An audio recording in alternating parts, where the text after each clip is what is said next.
December 16, 2014, a tragic day in Pakistan. At the morning hours, a group of Taliban entered an army-run public school in the city of Peshawar and opened fire on the school staff and students. 145 people were killed in the attack.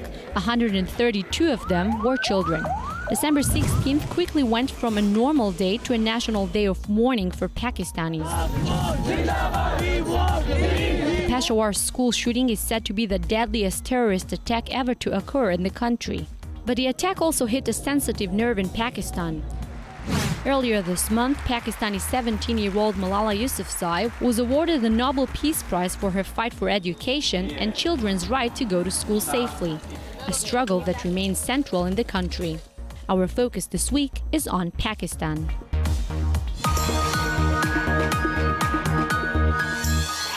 Welcome to our focus on Pakistan, the country which is trying to get back to the routine after the atrocity in Peshawar.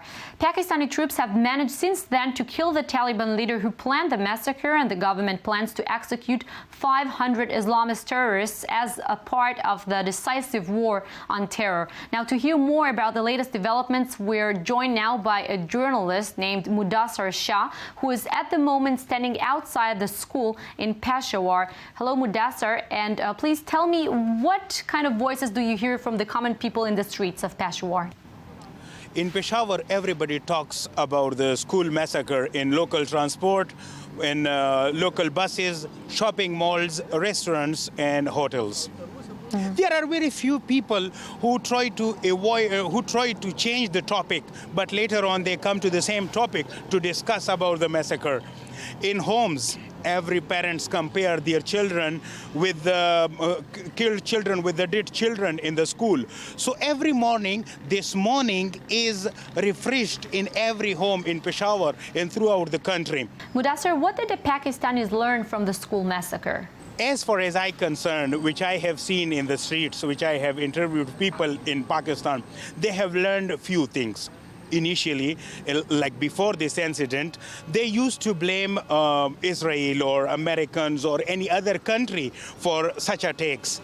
Now they are clear, and they bluntly blamed the Taliban militants. This is one reason. The other reason, before this incident, Pakistani used to say that we can stay for taking revenge or avenge of the incidents. Now the Pakistani people are completely practical, and they want to hang the militants, the Taliban, who are responsible for this attack. Are there still voices that uses the phrase "good Taliban"?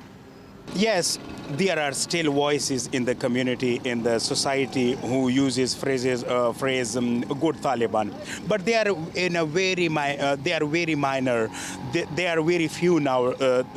Such people remains very few.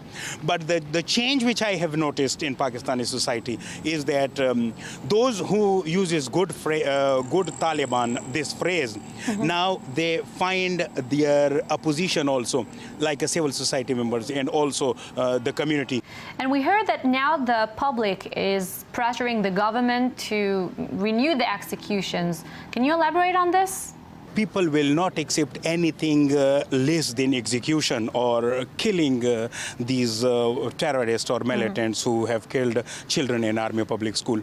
The people want to make them an example for others, so that they should be afraid and they should not commit anything like this in the future. Is Pakistan ready to fight terror? We have fourth or fifth largest army in the world, and the important thing which I have noticed that all people, all civil society, army, intelligence agencies, the government, the local people, and the civilians are at the same page. They back each other, they support each other, and they want to win the war against terror together and united. Mudassar Shah, thank you very much for this interview, your insights and all this information. Be safe. At the start of the 20th century, Jews living in what is now Pakistan were estimated to number 2,500. The community, small but thriving, consisted mainly of migrants from Iraq. Following Israel's War of Independence in 1948, the majority of Jews left Pakistan for India or Israel in light of demonstrations. But one Jew, maybe the last remaining one, never left the country. And his name is Faisal Fishel Ben Khalid, and is now joining us from Karachi, where he lives nowadays. Hello, thank you so much for being here. Thank you for having me. Shalom and good evening from Pakistan, Karachi. Shalom to you too. So tell us about your Jewish heritage, and are you really the last officially registered Jew in Pakistan? My mom was Jewish from my maternal grandparents who migrated from Iran, from Yazd to Karachi. At that time, it was during the British Raj. And back in 1947, when Pakistan was created, and immediately the next year, Israel was created in 1948. My maternal grandfather, he got worried and he registered my mom as Jewish in Pakistan because he didn't want her to be persecuted in school while she is growing up. So she was registered as Muslim. So later on, but she was a practicing Jew with her parents, my maternal grandfather and maternal grandmother. Later on, when she grew up, she fell in love. She fell in love with my Muslim father. He was a secular, non-observing Muslim, and he was a humanist by nature and by philosophy. So technically, both of my parents are registered as Muslim, and ironically, both of them are not Muslim because my father is secular and my mom is Jewish. Interesting story. Now, what kind of difficulties do you encounter as a Jew living in Pakistan nowadays or in your childhood? My Muslim secular father, he told me that don't tell anyone the name Hashem. Don't tell anyone Shalom. And don't use these words outside. And also tell us that don't discuss what is happening at home outside, especially what your mother is she do on Shabbat. Recently, since I started coming on Twitter, and then I put my picture also on Twitter, so by slowly, gradually, I felt more confident to more proclaim the religion of my mom, and plus the only religion which I have known since my childhood. We heard about your campaign to try to save a Jewish cemetery in Karachi. How is this going on?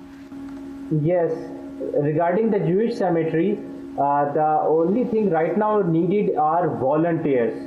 I want the Jewish cemetery to initially be cleaned by volunteers without any money, no funds required. And if someone asks me why, the answer is that if the Pakistani Muslims and Pakistani non-Muslim or Pakistanis in general and the people of Karachi, the city of Karachi, they come and clean by their hand, then they will be owning it later on.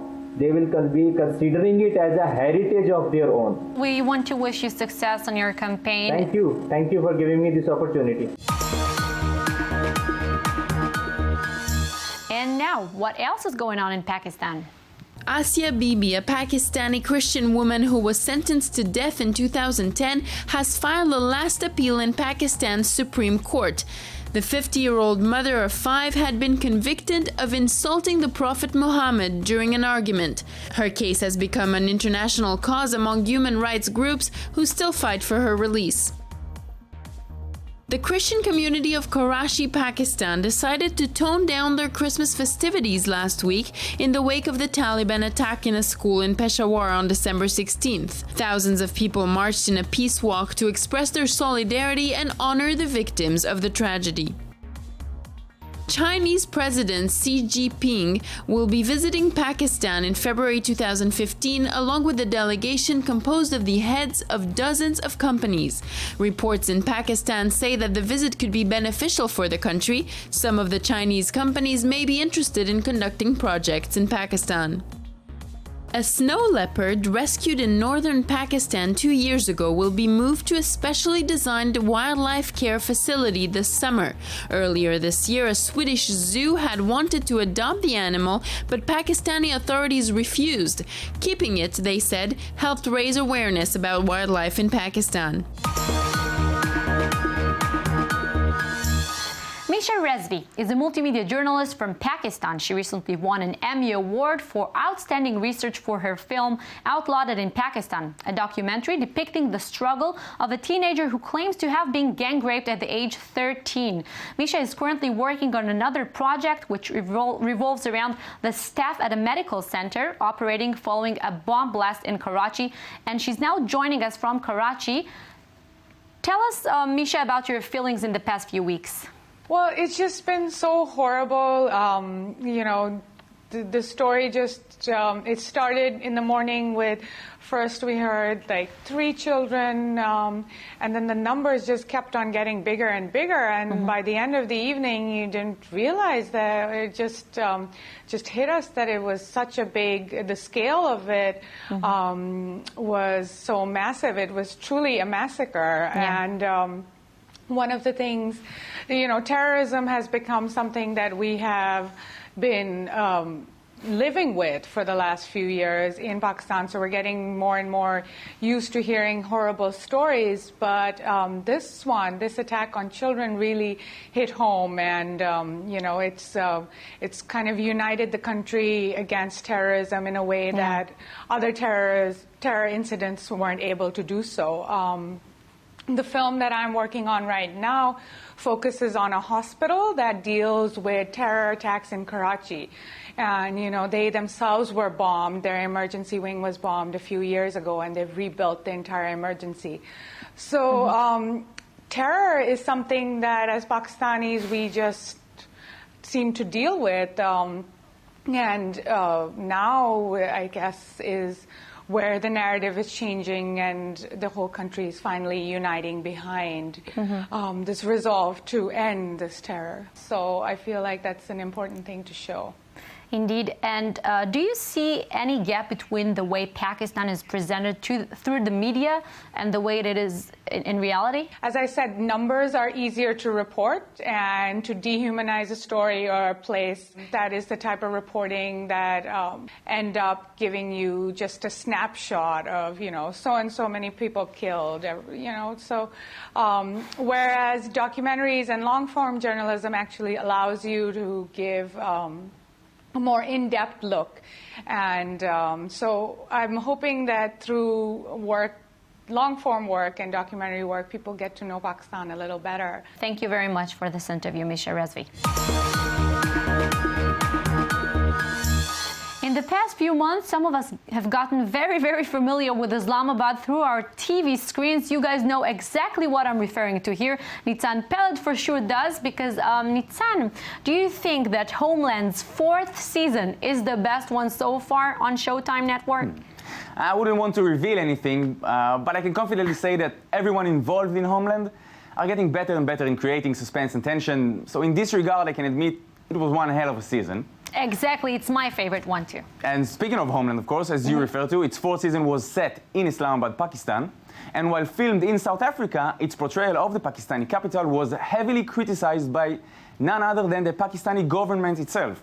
Pakistan embassy spokesman told the New York Post a few days ago that the producers made Islamabad look like a safe haven for terrorists, and this was a disservice to the security and to the people of the U.S. Does this sound like a threat to you, Tal? I can totally understand what's the problem with this 4th season, but at the same time, it's not like such accusations haven't been heard in the past, you know, when Osama bin Laden was hiding in Pakistan and such things, about the cooperation of the intelligence and the, you know, alleged terrorists. And also with North Korea now, so it's some kind of a trend maybe of countries being offended by Hollywood. Yes. By the way, Homeland also angered the Israelis. In the last episode, someone is trying to justify deal-making with terrorists by saying that Menachem Begin killed 91 British soldiers at the King David Hotel before becoming Prime Minister of Israel a few decades later.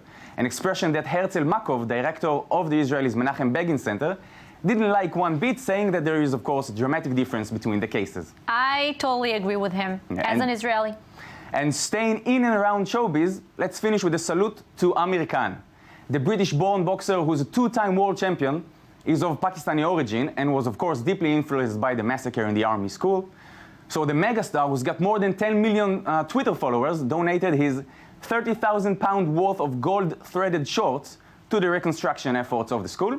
And earlier this week took the time to actually visit the scene and trying to encourage people to go back there once the school is reconstructed. Khan prayed in the school and said how lucky he was to be born in England, where parents can send their kids to school knowing that they are safe, stating how hopeful he is that this kind of security and stability will soon be coming to Pakistan, and we of course join. Oh wow. How popular is he there? In Pakistan, he's huge. He's a real megastar. His net worth is tens of millions of dollars. As I said, he has more than 10 million Twitter followers, a few millions of them from Pakistan, so he's a big influential figure on the Pakistani youth. You are huge, you're a megastar, and thank you for being I have 10 followers in Twitter. And your pants worth less, but let's drop it, yeah. Thanks. Now, before we say goodbye, and remind our viewers, of course, that next week you should watch us on another Focus, we want to wish you a very happy 2015, and let's hope that no terror, only love and success. This is our future.